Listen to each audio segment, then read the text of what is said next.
Imagine aprender tudo sobre o TDAH do seu filho com pessoas que têm o transtorno e realmente sabem como lidar. Esse método é passo a passo, mas também exige comprometimento dos pais. E ele já ajudou mais de 3.000 famílias e pode te ajudar também. Se você tem um filho com TDAH, criança ou adolescente, conheça o programa Meu TDAH no primeiro link da descrição. Uma dica aos professores que estão assistindo a gente, que está com uma criança desmotivada, desacreditada, o que vocês acham que é uma estratégia interessante para poder começar a contornar isso? Eu trabalho com muita motivação, Yuri, assim, nas pequenas coisas. Vou dar um exemplo bobo, talvez, mas o meu aluno do ano passado, um pequeno gesto.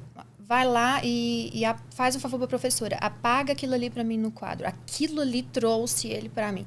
Aquilo ali trouxe a atenção dele para mim. E eu percebo que ele vai querer fazer vários gestos positivos em termos de educação, de sala de aula, para querer me agradar, para ter uma recompensa pequena.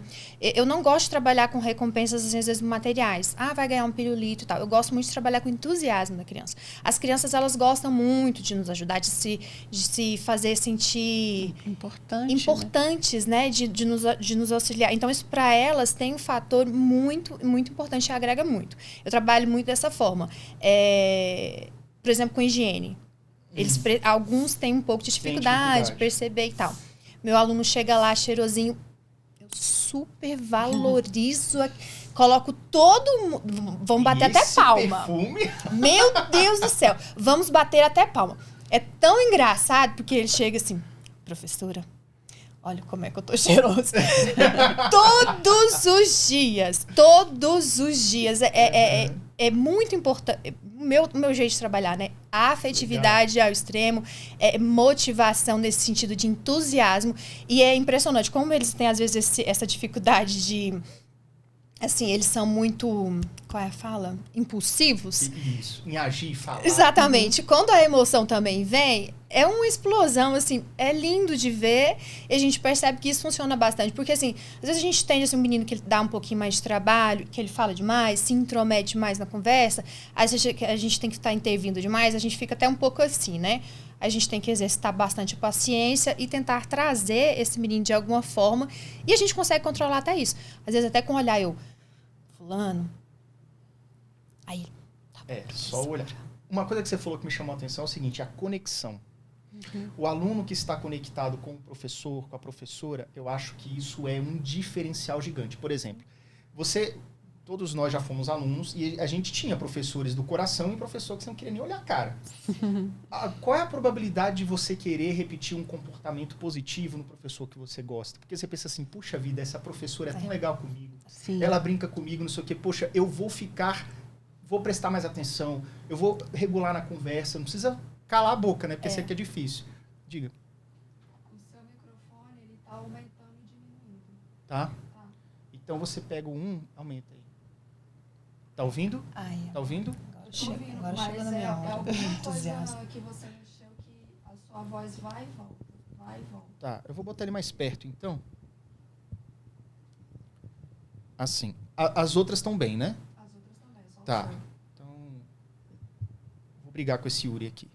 Mas como eu estava no meu raciocínio aqui, é o seguinte, o que eu estava falando, gente? De motivação. A motivação. Ou seja, essa conexão que tem do professor e aluno, eu acho sensacional, porque faz com que o próprio aluno se motive mais, se sinta mais estimulado. Então, tem professor que realmente, às vezes, somos todos humanos, a gente sabe que o professor pode estar de saco cheio de um determinado aluno, de uma determinada aluna, mas a gente tem que entender que vocês vão ficar 1 ano convivendo com essa pessoa. Somos pessoas. São pessoas que vão conviver 12 meses ali, ou um pouco menos, e tem que ser o mais harmonioso possível. Então não adianta você querer torcer o nariz para o outro. Não. Vamos trazer para perto, vamos fazer uma coisa diferenciada, vamos trazer um pouco mais para o luz, vamos tentar estratégias, porque isso a conexão também faz com que o aluno reaja melhor, não é isso? Exatamente. Eu não abro mão da afetividade, assim, de maneira elevadíssima.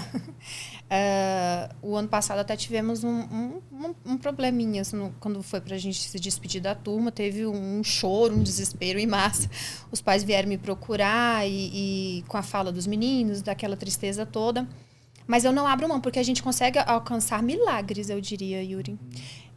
Aos 4, 5 anos de idade alfabetizada, e eu não tinha Eu morava em Cabeceira Grande, não era nem cidade. Cabeceira Grande, Cabeceira onde fica Grande. isso? A última rede a ser incorporada aqui no Distrito Federal. Ah, tá. Nós não tínhamos nem lugar para estudar. Eu passei por 3 lugares do ano inteiro. Era um galpão, que depois virou boate, pra você ter uma ideia. Uma escola que era parcialmente interditada, não tinha nem luz. E depois no meio dos grandes. Nossa. Eu tinha 5 anos de idade, as cadeiras, era assim, minhas pernas ficavam dançando. Mas eu tinha uma professora que eu amava. E eu não tinha livros, nós não tínhamos cartilha nem nada. Mas eu fui alfabetizada com 5 anos de idade. De tal maneira que quando nós voltamos para Formosa, minha cidade, eu tive que fazer um teste na escola particular e passei. Porque eu era adiantada. E eles tinham que ver se eu tinha um nível para entrar. Sim. Então, isso serve para mim de exemplo. Por que eu fui alfabetizada diante de um grau de dificuldade tão grande? Por amor que eu tinha a essa pessoa. Hoje eu não abro mão dos meus alunos. Eu consigo realmente, nós conseguimos, com essa questão, alcançar milagres com crianças que a gente fala assim, gente, como pode? Ela chegou desse jeito e agora está assim. Ou seja, é possível operar milagres, né? Milagres. Total. Fazendo diferente, né, Dani? Não, a afetividade é essencial. Eu não vejo educação sem afetividade, principalmente com qualquer criança que tenha transtorno. E respondendo a sua pergunta, o que os professores podem fazer? Sim, atividades lúdicas. E aí não significa que toda vez que a gente fala isso, não, porque eu vou ser o palhaço. Entendeu? Não é isso. E tem professor que se sente compelido, porque tem professor que é mais introvertido. Exatamente, tá tudo então bem. Tem que ser palhaço? Não. Não, você não precisa ser palhaço. Você pode utilizar estratégias lúdicas, que não necessariamente sejam, por exemplo, a gamificação. Então, um exemplo, quando às vezes eu vou fazer formação de professores, né? E aí a gente coloca, você pode criar algum tipo de recompensa que podem ser moedas virtuais, tipo criptomoedas. Oh, que legal. Você está entendendo? Você pode colocar criptomoedas e cada aluno recebe. Aí você não está incluindo só o aluno que tem TDAH, você está incluindo a turma inteira. Essa é a grande estratégia, a grande sacada, quando você vai fazer inclusão, é você não pensar só no aluno. Primeiro que você vai ter 2 trabalhos, se você pensar só no aluno. Então, assim, o que eu posso fazer para este aluno que inclua a turma inteira, que seja de uma forma mais lúdica ou gamificada, que trabalhe a motivação dele, e aí você pode trabalhar a motivação de comportamento, que é isso que a gente está falando, Sim. do aluno que trabalhar mais a questão da higiene, o aluno trabalhar a questão da organização dele, de guardar o caderno dentro da mochila quando finalizar a aula, por exemplo, colocar a cadeira no lugar, você pode trabalhar isso. E você pode trabalhar também com a questão de conteúdo. Você pode gamificar 2 tipos, o comportamento dele e o conteúdo. E você não precisa fazer só para ele, você faz para a turma inteira. Inclusive o aluno. Entendeu? Às vezes com diferencial para ele, né? O grau de dificuldade para ele vai ser maior, né? A gente faz de uma maneira um pouco diferenciada. A gente exige menos, né? Em especial quando o início da etapa. Mas eles conseguem, só que tem uma dificuldade um pouco maior, até porque a dificuldade de concentração deles é diferente dos demais. É uma demanda diferente, né?